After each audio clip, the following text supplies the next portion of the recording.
Welcome to the Yalt Podcast. Today is the first day of spring when I'm filming this, March 20th. We have made it. Hooray. Although it's still like 40 degrees outside of my window, so I don't know how confidently I can say that, but it is officially the first day of spring. So here we are. And today, very timely, we're going to be talking about the transition between winter into spring, both in terms of the weather, but also in terms of the seasons of our lives. So, depending on what climate you're in, you know that winter can feel dark and long and hard and not so fun, especially when our groundhog friend Punxsutawney Phil, it's like such a tongue twister to say, like say that 5 times fast. Punxsutawney Phil predicts 6 more weeks of winter, which is exactly what happened this year back in February. And so, if we're honest, though, our lives can often feel very similar to the seasons that we see reflected in the world, which to me, I don't believe is a coincidence. And we often go through winter seasons that feel long and dark and hard, where God might feel quiet or distant. It can often feel isolating and hard to see where new growth is taking place. But we can also go through seasons where hope starts to rise and new life starts to grow, just like we see in spring. So today I want to talk about how we sustain winter seasons, what we might be learning in the winter based on my own experience of a winter season, and of course, how do we know when spring is just around the corner? So let's talk about it here on the Yalt Podcast.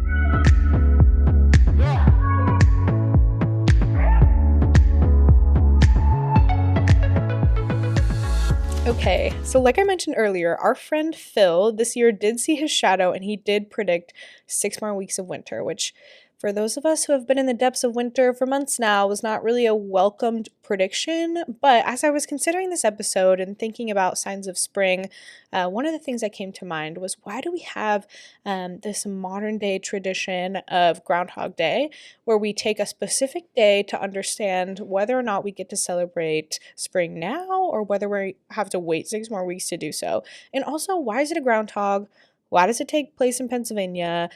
I feel like I just had so many questions, and I have never considered this topic so hard and long in my life. But in case you are wondering, I am here to share with you something that you didn't ask for, which is, where does Groundhog Day come from and what does it mean?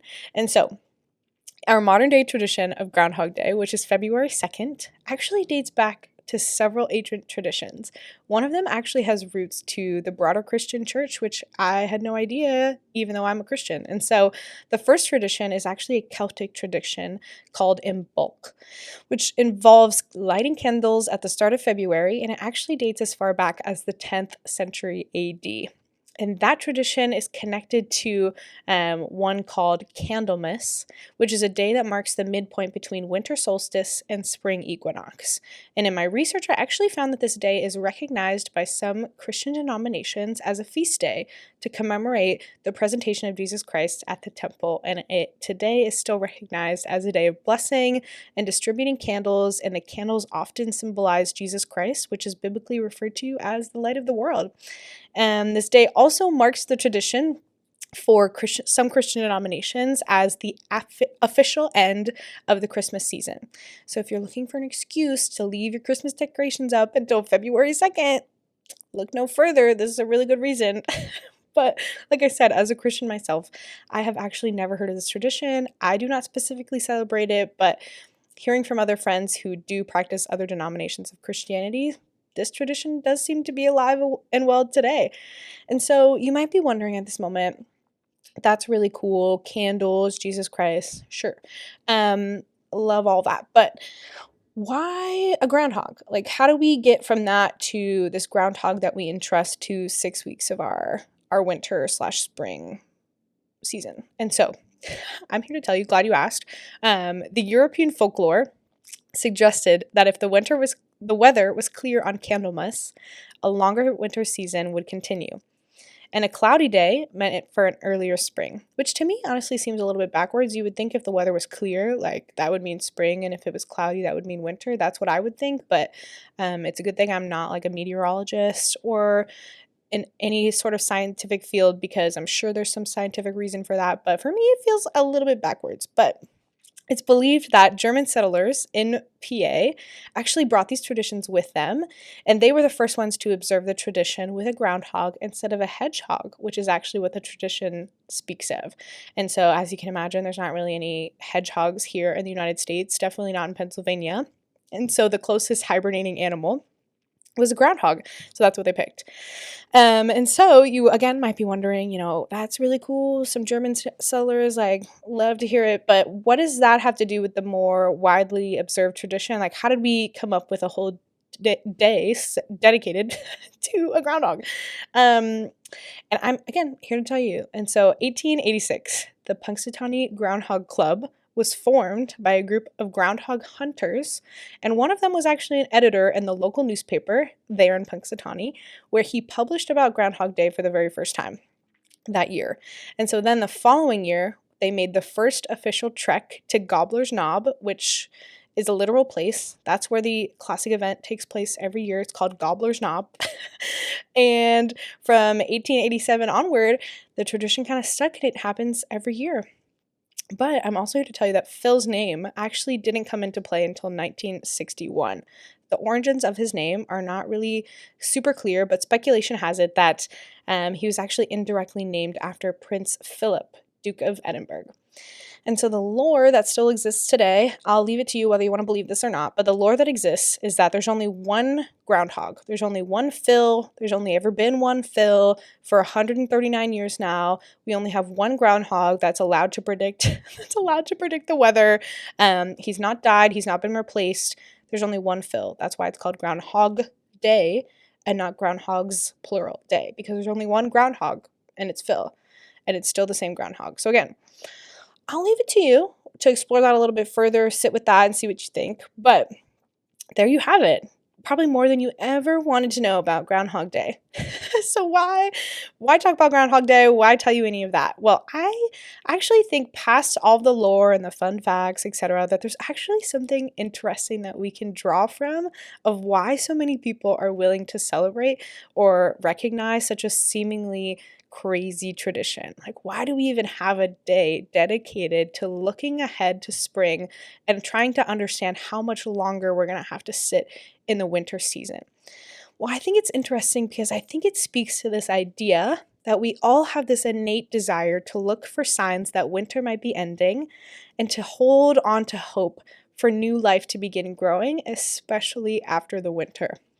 So, just as we might have warmer days and Phil's prediction to point us to spring in our physical world, how do we know when spring might be on the horizon within our personal or spiritual lives? And how do we sustain the long winter months?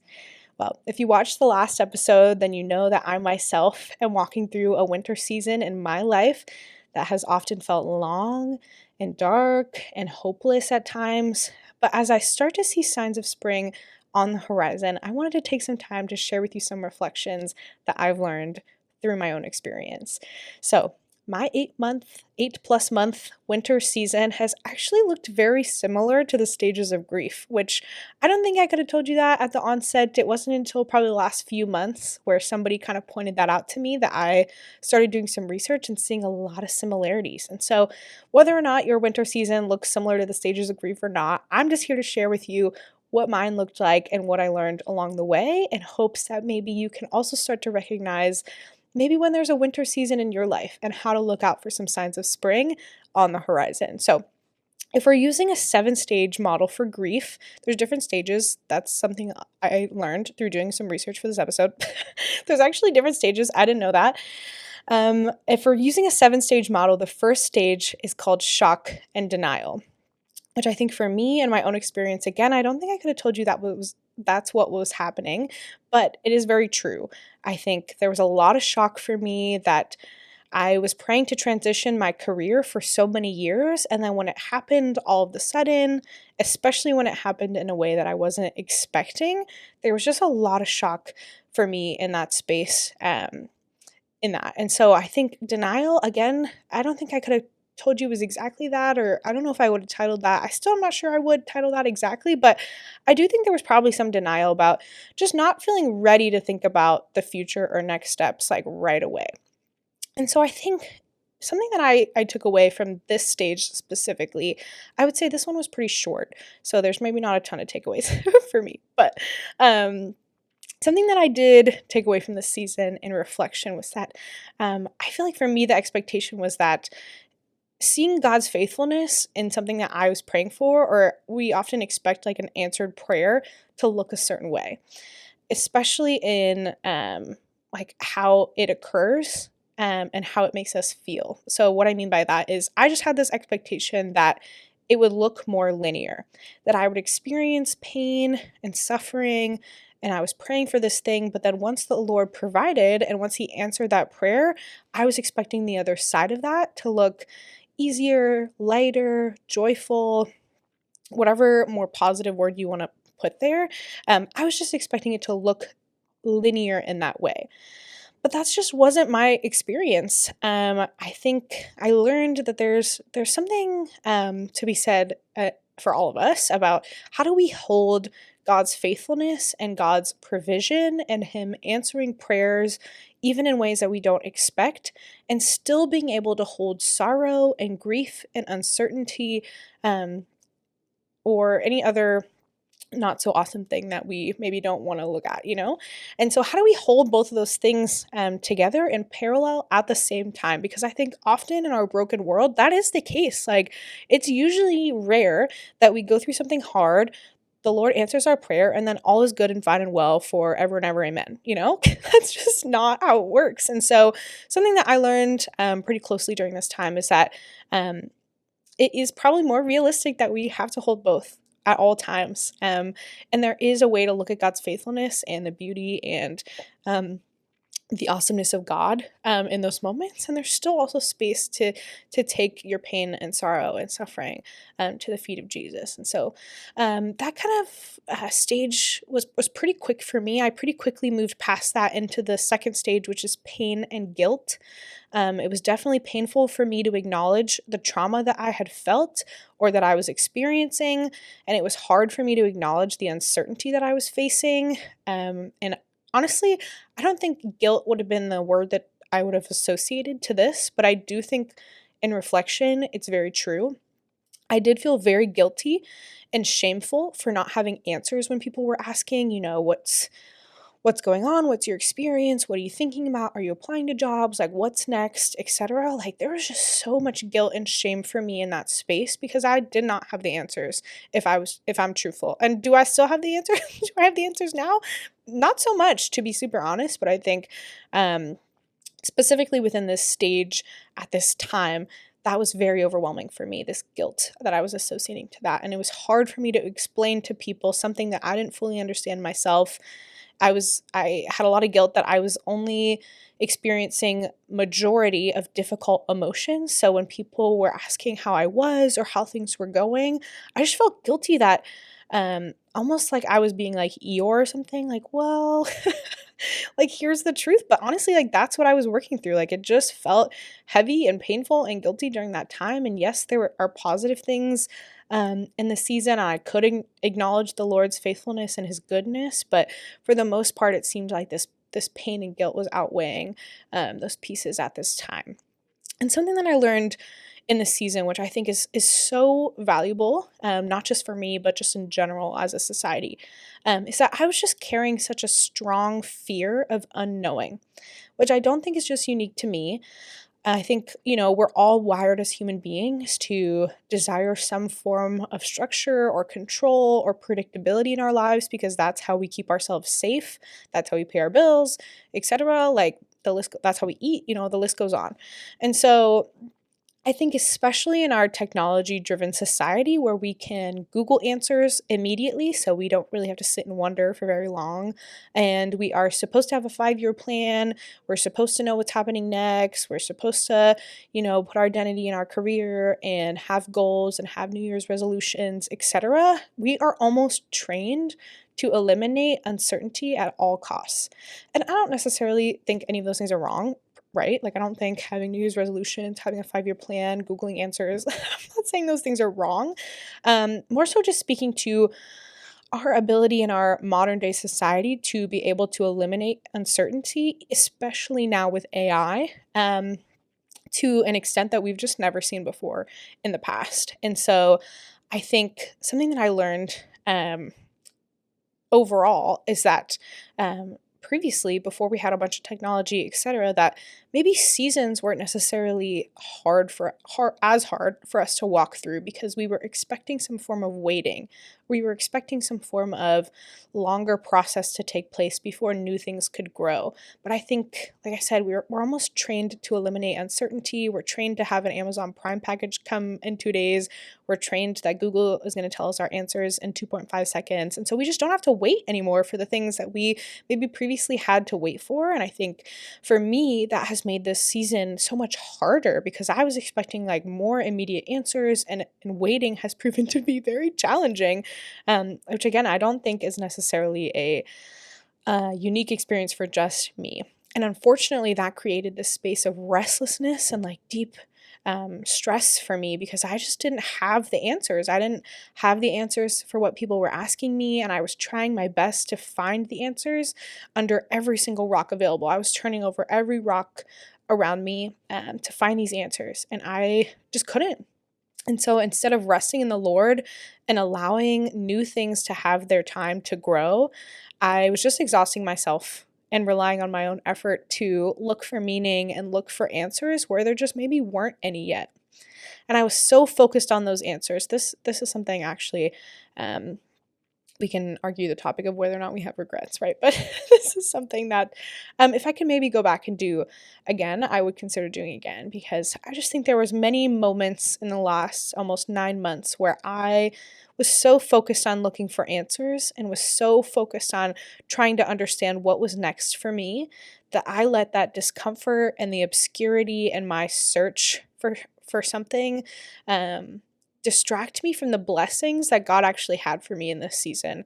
I think there were several things in the season that if I was not on a search for answers, I could have just enjoyed in more fullness, with more openness, to like hold my hands open to see what the Lord had for me versus like using my hands to like hold these binoculars to try and like find answers everywhere. And then, out of those experiences, I was just disappointed when I didn't find the answers that I was looking for. So it almost like ruined the experiences themselves because I was looking for answers, but God never promised answers in those things. And it could have been so much more joyful and a blessing to just walk through those things open-handed, like looking for God and looking for joy versus looking for answers. And so that's kind of one takeaway that I would have out of this experience, is to just not be so focused on the answers or what's next, and not feel so distracted by the discomfort of the season that you're missing what God has for you. And that quickly led me into the third phase, which is anger and bargaining. And I just began crying out to God, especially after these moments of looking for answers and feeling disappointed when I didn't find them. I just began crying out to God, and I was upset at the situation that I was in. I was upset that he wasn't answering like I thought he should be, and I was upset that he definitely wasn't answering in the timing that I thought he should be, because like I said, we are not really used to having to wait for things to grow. Or wait for things to be pruned or refined. And so I was upset, and I was calling out to the Lord. I was trying to bargain with the Lord, and I was looking for signs of what was next. But like I said, I was just disappointed when those things didn't work out. And I was disappointed when the things that I was attaching my hope to just left me unsatisfied and disappointed, because I was not putting my hope in Jesus. I was putting my hope in answers or other things. And I was trying so hard to regain control and find meaning in my suffering that I just missed so much of the blessing again during this stage as well. But one thing that a friend shared with me during this specific time, which she's a mom and she has kids, and so this was actually a kid's book. It's called It Will Be Okay by Lisa TerKeurst. And it was so simple because it's a kid's book. It's not meant to be complicated, but it was so simple but so profound, because it's all about this. I won't ruin it for you, or maybe I will, so maybe spoiler alert, I don't know. But if you have kids, honestly, even if you don't, I'm almost 29 years old, and this book was so profound for me, I've considered like buying it myself. I don't know what I would do with it, like a coffee table book or something, I don't know. But even my friends who are starting to maybe have kids or do have kids, I'm like, who can I get this book for? Because it was so good. And like I said, so simple but so profound about a seed who gets planted underneath the ground and is there by the farmer, which is Jesus, and Jesus is planting him under the ground, and he doesn't really tell him how long he's going to be there. He doesn't really tell him what's happening exactly, and so the seed is now underground. It's dark, it's scary, it's unsettling. He doesn't know why he's underground. He doesn't know how long he's going to be there. He can kind of hear what's happening above ground, but he can't really find his way up, and so I guess you can probably imagine what happens in the story is that the farmer kind of takes care of the seed and tends to it, waters it, cares for the seed, even if it's underground, and the seed again is still confused, asking, why am I down here? I don't want to be down here. It's scary. It's dark. It's hard. But eventually, again, as you can imagine, the seed grows above ground. And then it sees the farmer, it sees its friends that it had missed, and it now understands that like it was growing into something more beautiful than it was before, but that like growth process could not have happened without the previous winter season or being planted underneath the ground where it was dark and isolating and maybe seemed like nothing was happening for a while. And so again, that was just so simple and so profound for me because I think we can all agree, right, that we know that to be true for plants. I don't think anybody's really going to sit here and argue that that's not necessarily true when it comes to agriculture or plants. But do we really know that to be true for us? Like, would you really consider that that same process that happens for a plant might be the same process that has to happen in our lives too for new or better things to grow out of the darkness or out of isolating or cold winter seasons? And so for me, in this season or in this stage specifically, it was important for me to learn to just feel the feelings, I think, first and foremost, like feel the anger, feel the guilt, feel the pain, etc., and just go to the Lord in lament. I think we often look at the Psalms in the Bible and specifically tend to focus on the ones from David that are cute and joyful, like shout for joy, like everything's happy and good, and those are awesome, love it, great. But David has a lot of lamenting psalms, like he cries out to the Lord a lot, and he says, things are hard here, like where are you, like what's going on, like I don't understand this, like I'm feeling a lot of grief and I need to cry out to you because I don't really understand what's going on here. But he always ends them with hope and truth. He said, I still hope in the Lord, and here's what I know to be true about God, and I'm going to say it whether or not I feel that to be true. And so for me, I just learned the importance of lamenting and actually bringing those feelings honestly and rawly, is that a word? Raw? Bringing those raw emotions to the feet of Jesus, and to also just not rush through the season, because I think we could just be doing ourselves such a disservice to rush past the growth and the beauty that God has in shaping us during the winter season, because it's necessary, just like plants, for us to go through winter seasons for new things to grow. And I think if we try and rush past that, we could be altering our experience with the Lord. We could be altering our experience in our own healing and our own refining. And then we can ultimately just impact the fruit that we're going to be able to bear in the next season if we try and rush past this season itself. And then also if we try and rush past, what are we going to miss, in this current season by trying to rush through it? And so that kind of leads me to the fourth stage, which is depression, which if you watched the last episode, then you know that I was already wrestling through these emotions and the disappointments and the things that I was wrestling through specifically in this winter season kind of just created more of a feeling of hopelessness that I had to work through with the Lord. It was a space where winter felt very isolating and very quiet, which I think is the first time in probably many years where things have felt so quiet and hard maybe at the same time. And so it's just not a surprise that we have seasonal depression and that we call it seasonal depression, and that this is kind of the last of the quote unquote harder stages out of the 7-stage model, because I just feel like there's something that happens after sitting in a cold, dark season for so long that it can feel kind of impossible to hold on to hope after a while. And so that was very true for me. I felt so exhausted from wrestling with the Lord, and I just had to make a choice to surrender that to the Lord daily before it consumed me. And so once I was surrendering that, it just started to get a little bit more quiet after that, which I think is positive. And there was some positivity that happened out of that. For example, like I think in our suffering, especially when we choose to surrender, and like for me, laying down my search for answers and all the stuff I was working through, like being able to just sit it down and just experience Jesus. I think there was something so unique about being able to experience pieces of God's character through my suffering that I don't think I could have experienced for myself any other way. I think it's one thing to read about it in the Bible, but it's another to experience it in your life. And for me, I just saw like Psalm 34 on clear display, where he's just so close to the brokenhearted and saves the crushed in spirit. And in the quietness, in my brokenness, in my surrender of having to set these things down and just accept that I didn't have the answers and maybe they just weren't ready to be found yet, and that I had to give it to God and choose to decide to lean into the truth of what he says about himself and his character.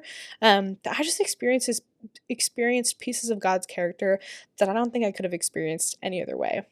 And through sitting with the Lord in desperation, it actually turned into this enjoyment for me of the presence of Jesus and allowing him space to just restore my soul slowly in the quiet.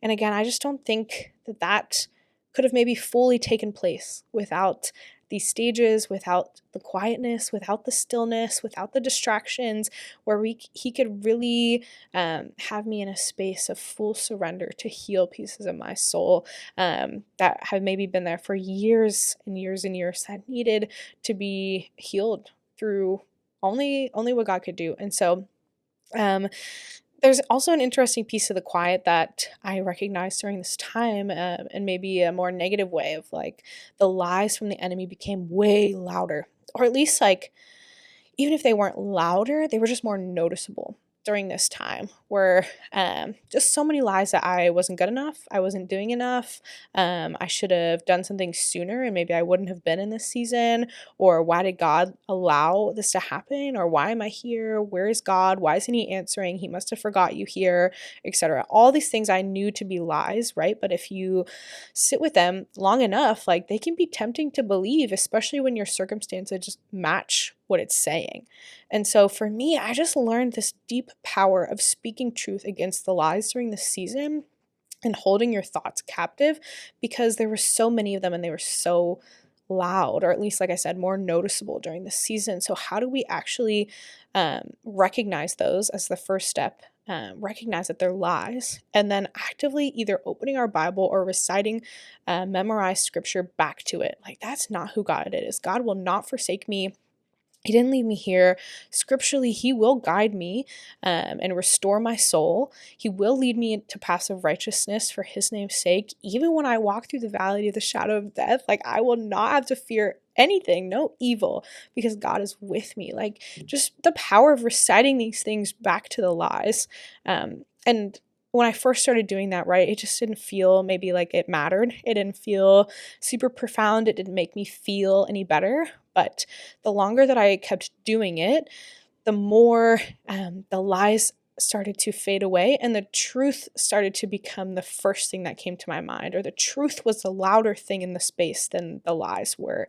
Or I just felt like I had more power over these things that were weighing me down in this quietness. And so that kind of leads me to the next stage, which I'm happy to say is the first positive stage out of all the stages of grief, which is the upward turn, where emotions like anger and pain have started to die down, and I was just left in a more relaxed state, which for me was the first sign of spring.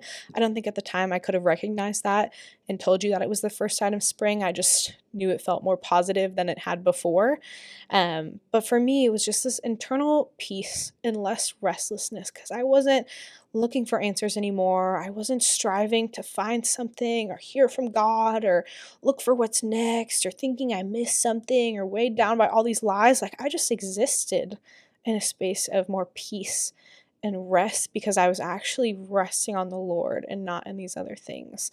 And so it gave me the capacity to start turning my focus away from worry, away from fear, because those things do not exist in the name of Jesus Christ. And so if I'm a Christian following Jesus, like, yes, it's okay to experience worry and fear, and that's normal, but surrendering those things to Jesus, and instead choosing to focus my energy on joy and fun and allowing that the space to like restore my soul, or Jesus to restore my soul through that. But turning my focus to rest and stillness in this season versus striving towards productivity and striving to have all of the answers.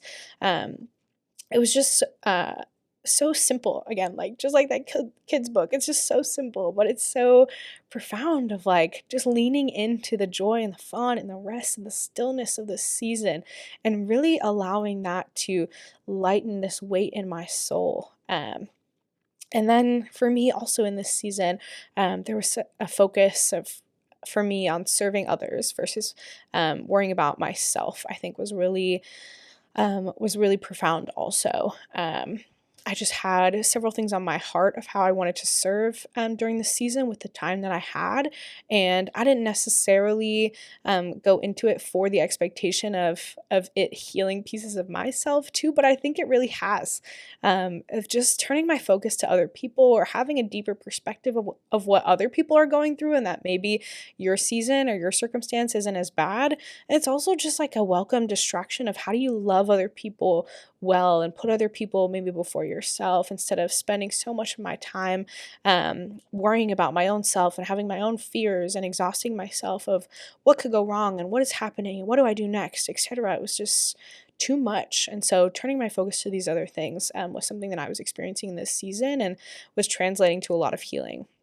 And so it's interesting because I think, again, this was the first time I started to acknowledge that maybe the signs that I expected from spring were external. I expected spring to look like a new job, clarity on what was next, an open door, etc., which still might be the case. Eventually, I'm going to need a new job, right? But I just expected that to be the marker for spring. But what I actually noticed was the markers being internally, which was harder to notice. And so I was really thankful for this space and the quiet and the rest and the stillness to actually see the work that God was doing on display without any distractions or without anything in the way. I was really able to intentionally see the work that God was doing in little ways, and being aware and present in the season versus missing it altogether and wondering where God was. And so I also think it's just so intentional and kind of God that he could have very easily like dropped another job or dropped next steps and didn't have to take the time tending for the seed or caring for me as a person or helping me grow internally and producing fruit that was going to last and like continue to produce fruit for years to come, because I could have got another job, but the same things that I was wrestling with internally would probably still be there and would maybe limit my ability to produce fruit no matter where I was. And so I just think this very intentional, internal, slow, steady, maybe hard to see work of restoring my soul like from the inside out was just like such a kind, intentional act from God that I am very thankful that I had the space to witness and see. And it's still happening even now. And so the next stage for me, the sixth stage, is called reconstruction and working through. It's where you begin to put the pieces of your life back together and begin moving forward. And I would say this stage for me in the last few months has truly been the stage where I have noticed the most apparent signs of spring for me in my life. And the first one of those would be my physical health. I have had more energy, more motivation, better sleep. I have started taking walks, which might not seem like a lot, but I am sad to say that for a large chunk of probably the last like year or a year and a half or so, where taking a walk outside was not something that I wanted to do. It was hard for me to get myself to do it. If I would do it, it's only because I felt like I should do it. And I think, unfortunately, that's like one of the results of depression for me. But uh, that's just like not how I used to be. That was not my previous self before mental health or anything else. And it was like a sad piece of myself that I felt like I lost. And so seeing that piece of myself come back and be excited to go outside and experience the world around me and excited to take walks and get in the sun, is a piece that I'm seeing coming back. And on top of that, having more mental space to focus on my physical health. If you know me personally, then you might know that I have had several health challenges for the better part of the last like 10 years. More recently, I've been on a journey to balance my hormones, help manage my PCOS, etc. And I just remember having a doctor probably a year or two ago tell me that she was going to give me a bunch of supplements and recommendations, but based on my cortisol and my stress levels, that they weren't really going to do too much. They might help, but as far as like noticeable, impactful signs of health and improving my health, like they just could not compare to the cortisol or the stress that I was facing. And so now that I've had a season to kind of return my body back to maybe a better sense of equilibrium, especially in the last few months of just returning to an internal sense of peace and rest and stillness. I've just had more mental space and capacity to now focus on these things that she told me to do before, but I just didn't have the energy or the mental clarity or the motivation or willpower to do them. And so it's been really cool to start seeing some of those things and how they affect my body. The last thing in this physical health bucket would be hunger cues. This has been something I've noticed over the last few months that, to be honest with you, I didn't even know was gone.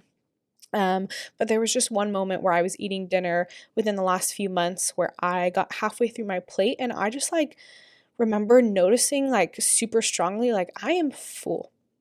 And right, like that's what a hunger cue is supposed to do. It's supposed to tell you when you're hungry, it's supposed to tell you when you're full.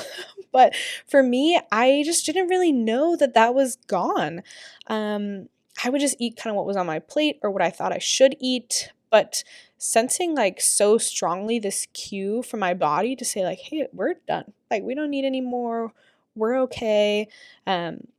And just seeing that take place several times over the last few months has been so encouraging and hopeful for me, because for me, it's just signaling my body's like, again, coming back into a sense of equilibrium, that pieces of myself that I thought were maybe lost or didn't even know were gone are just coming back. And that's just like signaling to me that spring is on the horizon. And the next bucket for me is kind of my creativity. I am such a creative person. I'm sure I mentioned that in the first episode, but I have been doing so many creative projects in the last few months, all the way down to like having fun with fashion, wearing some more colors, buying some more colors, like trying new styles, starting this podcast, publishing a book, like all these creative endeavors that I would say was largely my personality prior to maybe the last like 7 to 10 years.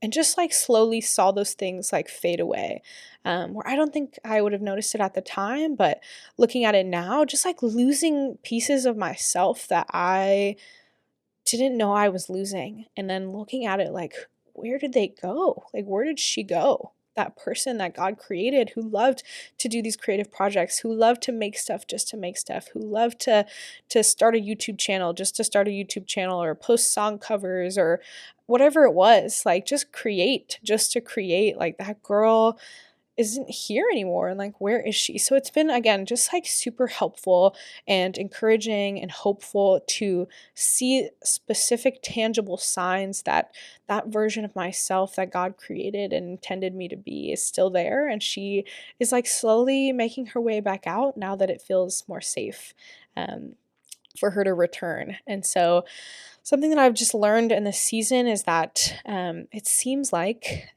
through actively choosing to persevere and find strength in the Lord, that I have just begun building hope and joy, or the Lord has just been providing hope and joy within me that just wasn't there before. And I think it really is by way of choosing to persevere.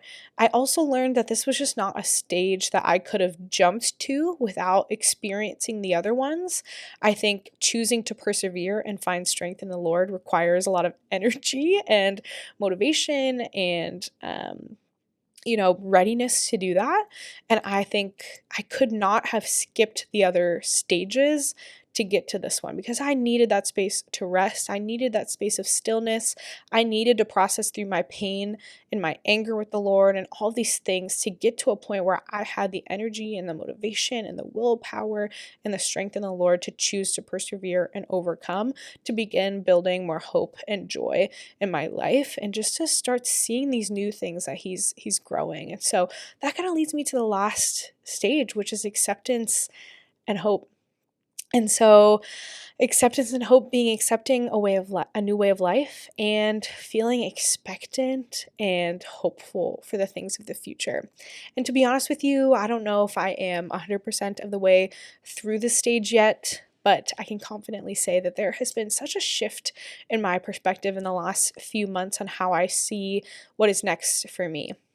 There was a time probably about 8+ months ago where I was just looking at the future in such an overwhelming and terrifying way because it felt too much to see in my exhausted, unwell state. But as I sit here now, I am feeling more hopeful and expectant for what the Lord is doing in my life, even if I don't know what that is yet or when that is yet, which is just so much more encouraging to feel, as you can imagine. And so that's been my journey so far. I appreciate you listening. I hope you gained a couple things from it. As far as how do we sustain winter? What does winter look like? How do you acknowledge you're in a winter season? And then what are some signs of spring? At least in my life, they might look different from you. But before we wrap, I did want to leave you with just 5 key takeaways from my winter experience.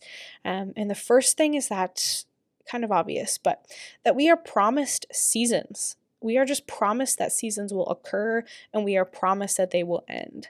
Like we are promised that each year we will have winter, spring, summer, fall in our world, and we are promised that those seasons are going to happen in our lives as well. And so for me, I think I was a little bit blindsided by that fact. I don't think I was expecting a winter season. It took me a long time to acknowledge that it was a winter season. And I think if I would have just better understood this concept that we are promised seasons and the acknowledgement that they will end or transition, that I don't think I would have been maybe as shocked or would have been a little bit faster to work through some of the pain and the anger that I was feeling because I just wasn't aware of the season that I was in. And so it created a lot of confusion and pain during that. And so you could read through Ecclesiastes 3:1, Genesis 8:22, or kind of a couple signs of where we see in the Bible that seasons are promised and then seasons will end, in case you want to look for a few references. But the next key takeaway that I want to leave you with is that every season is necessary and it's purposeful in our growth and renewal and producing fruit. So just like plants need every single season to produce food that we eat or fruit, etc., or flowers, whatever, we too also need every single season, and every single season matters in its own way to produce fruit in our lives and having the Lord renew and grow things within us. And if you're looking for an awesome scriptural reference, I would welcome you to look at Psalm 126, the entire chapter, but specifically 5-6. The entire chapter for me is actually my verses, I guess, of the year. It's a psalm of ascent. Which I think is very on brand for the season that I'm in, of ascending up this mountain of healing. And it can often feel hard and strenuous to climb this mountain. But knowing that I'm doing it with God, and this specific set of verses also talks about how do we sow and how do we reap, and that we can't necessarily reap shouts of joy without first sowing through tears and through sorrow, which I think is such a good depiction also of seasons of we do have to go through winter, which is hard and maybe painful, and we do cry and weep during that time, but we have to go through those things sometimes to produce fruit and reap with shouts of joy on the other side of it. And so The third thing I want to leave you with is that it's important that we don't rush through the seasons, even if they feel difficult or uncertain. I think our rushing, in my specific instance especially, can often lead to us missing out on what God is doing in our current season. I remember doing this Advent study this past year with some friends, and it was an Annie F. Downs Advent study. If you know Annie F. Downs, if you know me, you know I love Annie F. Downs and all of her content. So I just remember in this Advent season, she was saying this phrase of how do we stay tuned in to the season that we are in? How do we stay present in what God is doing in our current season? And that just resonated with me so much because it was also amidst the time where I had just focused so much energy on looking for answers that I really did miss things that God had for me during the time. Like I really did miss out on some of the blessings and some of the things that God was doing in that season, at least to an extent, because I was so focused on answers and looking towards the next season. And so how do we stay tuned in, or how do we stay present to the season that we are in so we don't miss what God's doing here? Because what God's doing here is equally as important as to what he's going to do in the next season, even if we can't see it yet. And so if you're looking for a reference for that, you can find it in Matthew 24:32. It says, "From the fig tree, learn its lesson. As soon as its branches become tender and put out its leaves, you know that the summer is near." And I think that just speaks to like, how do we stay tuned in to when the branches are actually becoming tender and putting out its leaves? Like we have to be present and we have to be watchful and looking for those signs that the next season is coming or that growth is happening, and staying tuned into what God is doing and growing in our current season. And the fourth thing that I want to leave you with is just like the physical seasons in our world, we are not in control of their duration. I cannot control how long winter lasts as much as I want to, and I cannot control the temperature as much as I would love for it to be 70 degrees. It's still 40 out today. But we can choose on how we want to sustain and maybe even thrive in the midst of our seasons. So for example, I could walk outside in the 40-degree weather without a coat on and I might be super cold. It's not going to be a super great experience for me.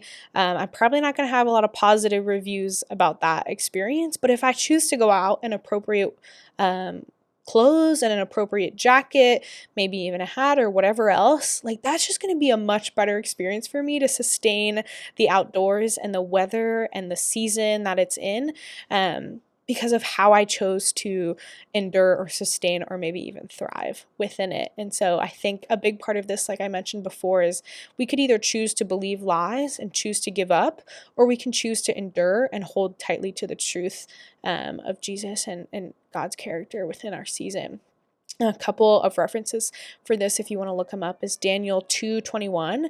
It talks about how God is in control of the seasons and how he changes the times and the seasons. And then Galatians 6:8-9, which talks about how we can choose to sow and reap in our flesh, or we can choose to sow and reap in the spirit, and that both of those things result in very opposite outcomes, and that we should just not give up. And not be weary of doing good, because in due season we're going to reap. And just again speaks to that season reference and our ability to endure and sustain within that, because harvest is maybe right around the corner. And so the last thing I want to leave you with, which might seem the most simplistic of them all, is that God is present and he is in control, and he will not forsake you no matter what season you're in or what your circumstances say about what season you're in. And so for me, I think, there was a time before any of this, before my winter season, where I would have said like, yeah, for sure, God's with you, God loves you, he's in control, he won't forsake you, etc. But I think it's another thing to sit in the middle of the season where you are really confronted with your circumstances not reflecting that. Like my circumstance did not reflect that God was present. It definitely didn't showcase that God was in control. And it definitely felt like a lot of the time that maybe I was forsaken in the season and God had just left me here. He was like, yeah, I've had enough of this. See you later. But that's not God's character at all. at all. And there are so many pieces of scripture that speak to that all throughout Romans. We can see like he's working things for the good of those who love him and are called according to his purpose. He will never leave or forsake us. Nothing can separate us from the love of God. All over Psalm 27 as well. Like, I am confident I will see the goodness and the faithfulness of the Lord in the land of the living, and that we are to wait patiently on the Lord and be strong and courageous. And like all these things I feel like just speak to the character of God and the truth that we are meant to believe no matter what our circumstances are, and that we are called to sit and wait patiently on the Lord and be confident that we will see his goodness even here in this world. And so I just hope that leaves you with some encouragement and some pieces of truth to hold on to, even if you're in a winter season and those feel hard to believe at the moment. I just want to tell you that they are true, that God is with you. He's present, and he won't forsake you, and the season will eventually end, and that it's for a purpose, even if we can't see it yet. So there you have it. That's a wrap on today's episode. I hope that whether you're in a winter season yourself, whether you're struggling to survive the external winter outside, no matter where you live, or whether you just know that a winter season might be somewhere on the horizon for you, because we know that seasons come and go, I just hope that you, again, found some encouragement and some hope in this episode to hold on to, and that you maybe found some strategies to sustain the winter, and maybe you got some different pieces of information on maybe what some signs of spring could be for you. They might be different for you than they are for me, but maybe some encouragement to just stay tuned in your season, to look for where God is maybe growing some new things in your life. So with that being said, thanks for tuning into today's episode. I'll see you in the next one, and I appreciate you listening. See you later.